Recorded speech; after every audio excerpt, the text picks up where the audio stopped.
अस्सलाम वालेकुम वरहमतुल्लाहि वबरकातुहू। दोस्तों अली हसन अब्बासी किताब आहे प्यासी धरती रमंदा बादल। नाविल निगार सिराज किस्त 27।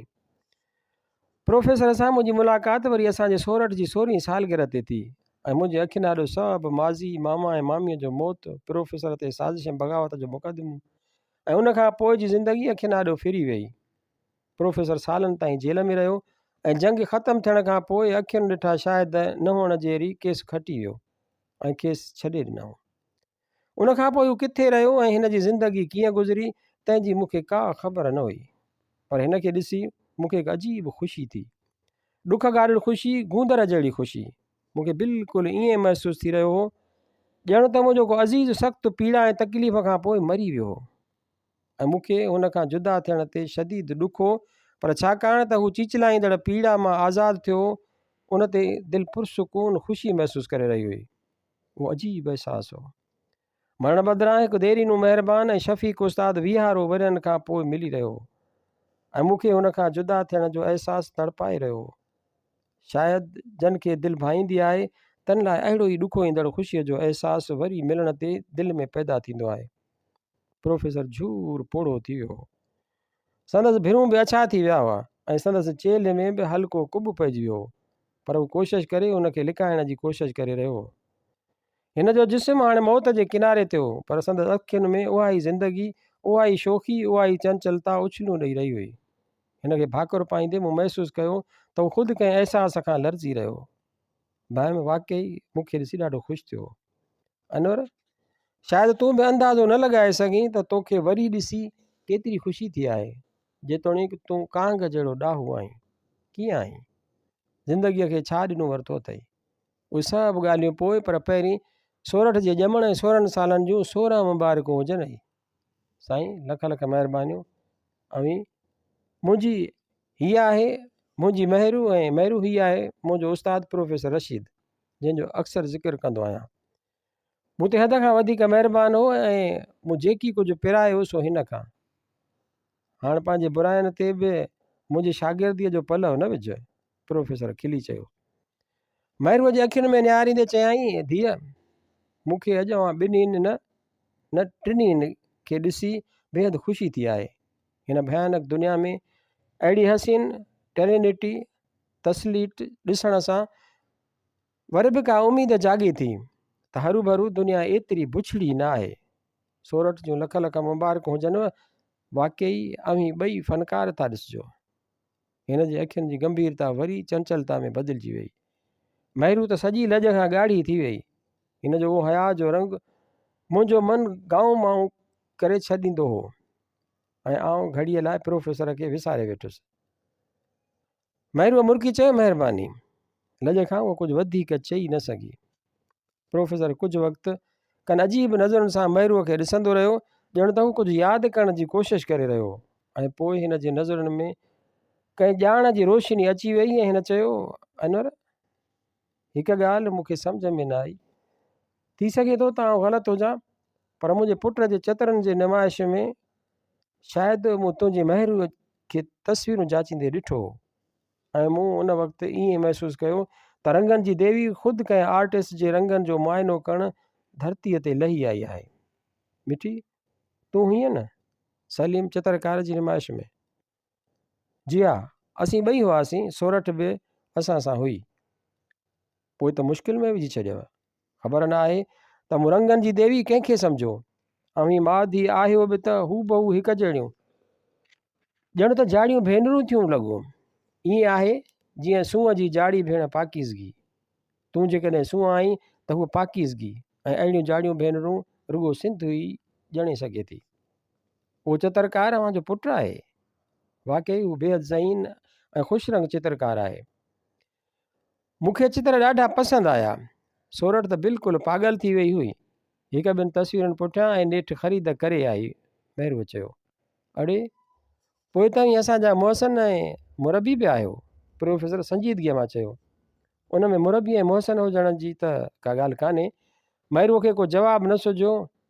हिन खे रखी रखी उहो चित्रकार यादि अची रहियो हो।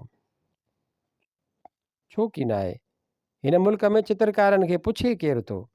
सभु कलाकार, आर्टिस्ट ऐं लेखक बुख पिया मरनि। मूं जहिड़ा माण्हू त आङुरियुनि ते ॻणण जेतिरा आहिनि जेके किताबनि या चित्रनि ते पैसो था ख़र्चु कनि। मूंखे ईअं महसूसु थी ॼण प्रोफेसर जे उन्हनि लफ़्ज़नि में का टोक समाइजी वई, पर संदसि अखियुनि में निहारियुमि त उते तंज़ बदिरां सचाई नज़र आई। महिरूं हिकु नई उतावलाईअ मां चयो, पोइ सलीम साहिब खे पाण सां वठी अचो हा न। हा, हिन खे मुंहिंजे पुराणनि रफ़ीक़नि ऐं दोस्तनि सां ज़रूरु मिलणु घुरिजे।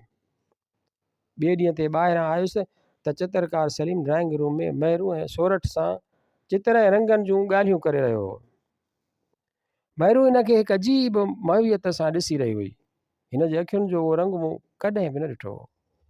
शायदि हिन मूंखे बि कॾहिं उन्हनि नज़रुनि सां न ॾिठो हो। चित्रकार वाक़ई सुहिणो जवान हो, मोकिरो मुंहुं, डिघो नकु, ॻाढ़ सुरियूं कारियूं अखियूं, डिघो कदु, मज़बूत जिस्म, बल्कि यूनानी अपोलो जो मुजस्मो थिए लॻो। उहो ख़्यालु ईंदे ई मूंखे अलाए जे छा थी वियो ऐं आउं उन मंज़र में दख़ल अंदाज़ थियण लाइ आतो थियणु लॻुसि।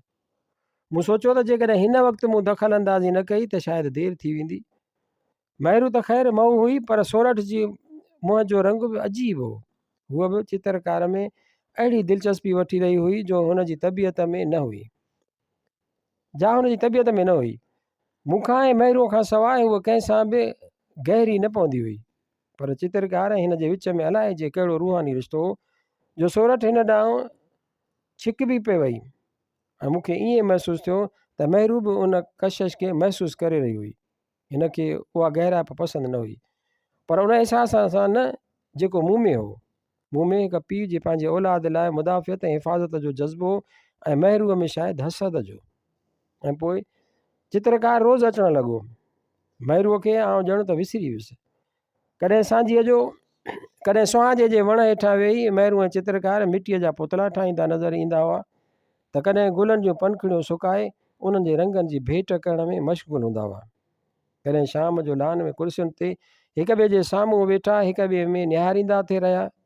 ऐं हर रोज़ु सोचींदो हुउसि त आउं महिरूअ सां ज़िक्र छेड़ियां, पर मूंखे उहो ई डपु थींदो हो त आउं हिन खे सख़्तु दुखी करे विझंदुसि। आउं हिन खे कीअं सम्झायां त हिन जे चित्रकार जी उमिरि में घटि न त बि 20 सालनि जो फ़र्क़ु हो। ऐं संदसि उहा गहराइप नौकरनि जी नज़रुनि में अचणु लॻी हुई। प्रोफेसर मुंहिंजो दोस्त हो ऐं चित्रकार मुंहिंजे दोस्त जो पुटु, ऐं महिरूं मुंहिंजी चाह, मुंहिंजो सभु कुझु, मुंहिंजी ज़िंदगी, मुंहिंजी ख़ुशी, मुंहिंजो ग़म, मुंहिंजो ज़ख़्म, मुंहिंजो मरहम। महीना गुज़री विया, पर गहराइप घटिजण बदिरां वधणु लॻी। शाम जो समुंड जे किनारे घुमण जो नेम बि टुटी पियो। मूंखे शिकायत जो मौक़ो ई न मिलंदो हो। जानी, अॼु सिंधी गुॾियुनि जी निमाश आहे ऐं सलीम सां वञा थी, तूं सोरठ खे कॉलेज मां खणी अचिजांइ। मुंहिंजो ॾाहो जानी। ऐं हूअ पंहिंजी हैंडबैग लोॾींदी हली ईंदी हुई। ऐं आउं नंढी मारस गाॾीअ खे हसरत जी निगाहनि सां ॾिसंदो रहंदो हुउसि। जानी, अॼु तूं थकल पियो लॻी, ऐं सलीम सां वॉक करण थी वञा। ऐं समुंड जे किनारे हिननि ॿिनि मोहबती रूहनि खे टहलंदो ॾिसी मुंहिंजी दिलि मां अलाए जे छो हल्की आह उभरंदी हुई। हंजनि जो ही जोड़ो मोहबत जा मोती चुगण लाइ हवा जे परनि ते मुंहिंजे ग़म जे ख़िला मां तरंदो तिरकंदो थी वियो। हीउ महिरूअ खे छा थी वियो? हिन जी मोहबत केॾांहुं वई? त छा उहो सभु कुझु कूड़ हो त हूअ मूं बिना ज़िंदह न रही सघंदी? पर शायदि अहिड़ो वाइदो त हिन नूरल सां बि नौखेज़ीअ जे ज़माने में कयो हूंदो। उहो ख़्यालु ईंदे ई ॼण त मूंखे पंहिंजी कमीणप जो अहसासु थियो। आउं ही मंज़र बर्दाश्त नथो करे सघां। उन करे आउं हाणे इल्ज़ाम तराशीअ में मुब्तला थी रहियो हुउसि। मूं सम्झो त मूं में रिवायती वॾेरो कॾो को दफ़न थी वियो हो, ख़ासि करे उन वक़्त खां जॾहिं महिरूअ जो प्यारु मुंहिंजे वजूद में रूह जी उन्हनि में पहुची वियो। मूंखे पंहिंजे मार्किस दोस्तनि जी उन ॻाल्हि ते हाणे खिल अचणु लॻंदी हुई त तूं खणी पाण खे केतिरो बि बदिलियल सम्झी, पर ज़िंदगीअ जे वहिंवार में तबक़ाती सोच कंहिं नांग वांगुरु छप हणी तुंहिंजे अंदरि कंहिं ॿिर में मौजूदु ज़रूरु आहे, जेका तूं न मञी तॾहिं बि पंहिंजो इज़हार कंहिं न कंहिं वक़्तु ज़रूरु कंदी। तुंहिंजे अंदरि जो वॾेरो ज़हनी कुशादगी ऐं लिबरलिज़म जे चोगे में होजमालो वारे सोनी मुंडी चीचप पायो थो घुमे। वक़्तु अचण ते उहो वॾेरो उन खां अॻिते आउं हिननि खे राय जो इज़हार करण खां रोकण लाइ खाउन रुसी वेंदो हुउसि। उन ॾींहुं बि मुंहिंजे ख़्वाब ख़्याल में बि न हो त का वॾेर की कमीणप मूं में कर खणणु लॻी हुई। मूं सम्झो तव्हां बेख़्यालीअ में प्रोफेसर रशीद जे घर वटां लंघंदे महज साण सां मिलण लाइ गाॾी बंदि करे संदसि फ्लैट में लंघी आयो हुउसि। दरवाज़े ते ठक ठक कयमि पर अंदरां को जवाबु न मिलियो। शायदि घर ते कोन्हनि। उहो सोचे ऐं हेठि लहण लाइ मुड़ियुसि त दरवाज़े खुलण जो आवाज़ु आयो। सलीम मुंहिंजे साम्हूं बीठो हो। संदसि वात में पैंट सां टिमंदड़ बुर्श, संदसि कपिड़ा मुख़्तलिफ़ रंगनि हणा हुआ, संदसि अखियुनि में ओजागनि जा रंग हुआ। ऐं मूं सम्झो त हिन जो मुंहुं सॼो हाइड्रो थी वियो। मूं को बि जवाबु न ॾिनो ऐं अंदरि हलियो आयुसि।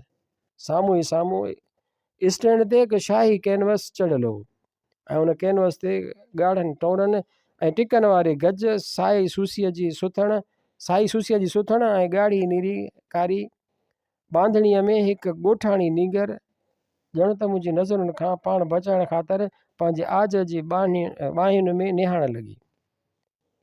मुंहिंजी दिलि पंहिंजी दग दग जो हिकिड़ो धकु घुसाए वेई।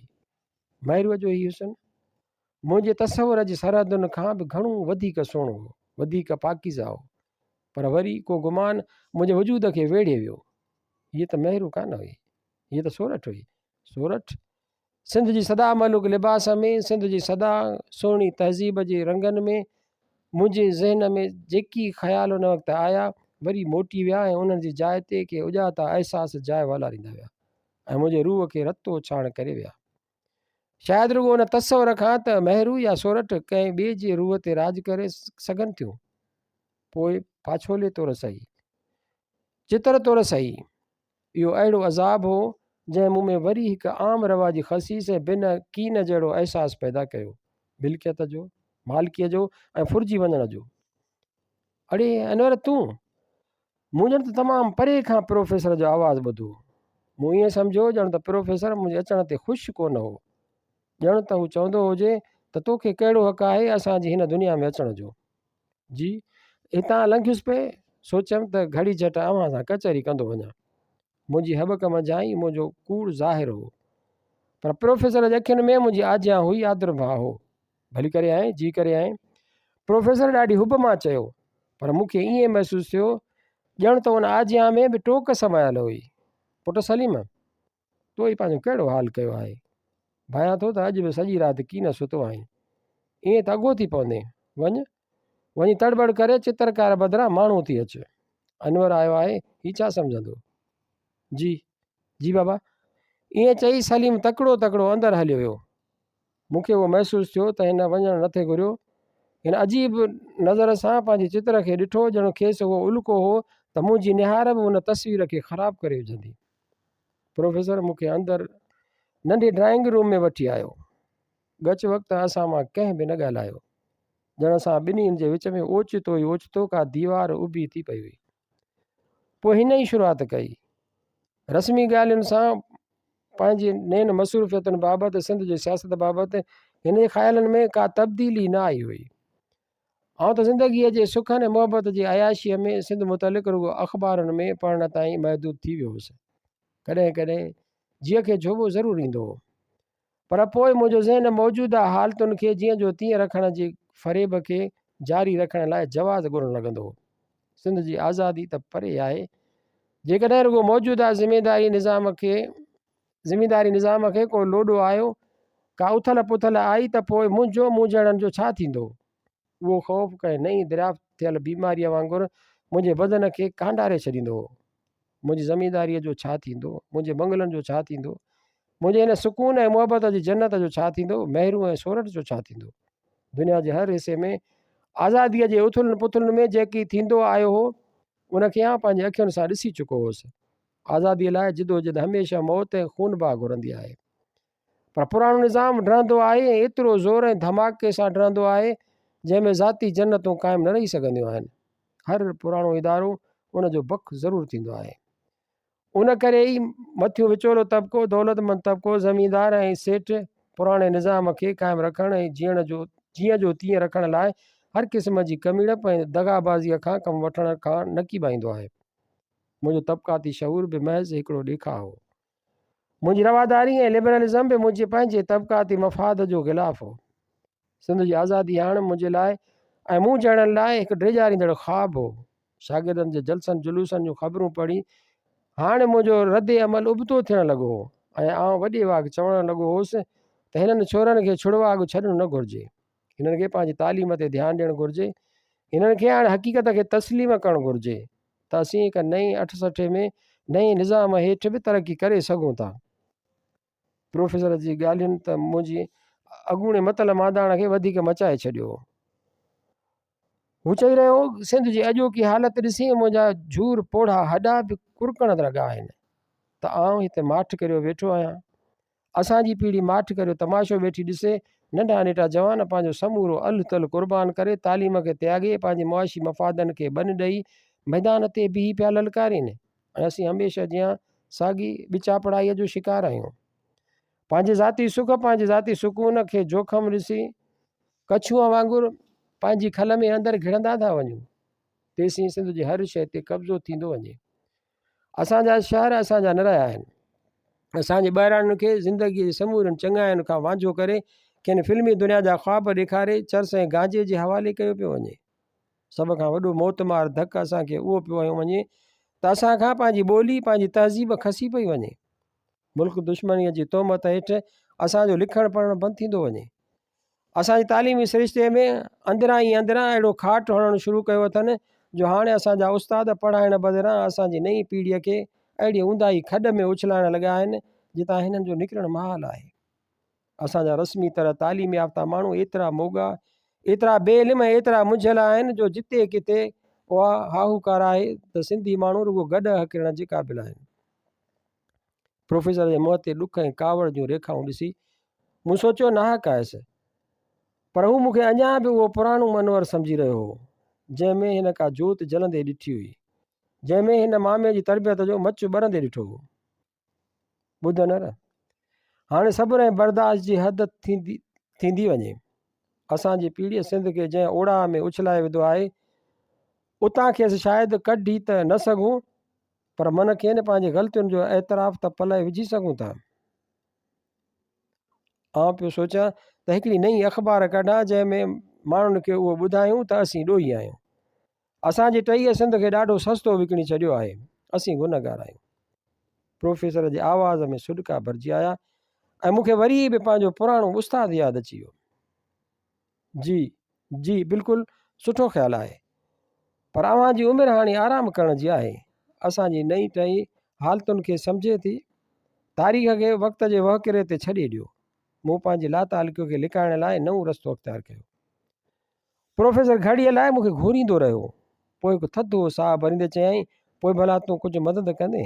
अख़बार कढण लाइ वॾी मूड़ीअ जी ज़रूरत आहे जेका असां वारे लॾे वटि बिल्कुलु कान्हे। आउं मुंझी पियुसि।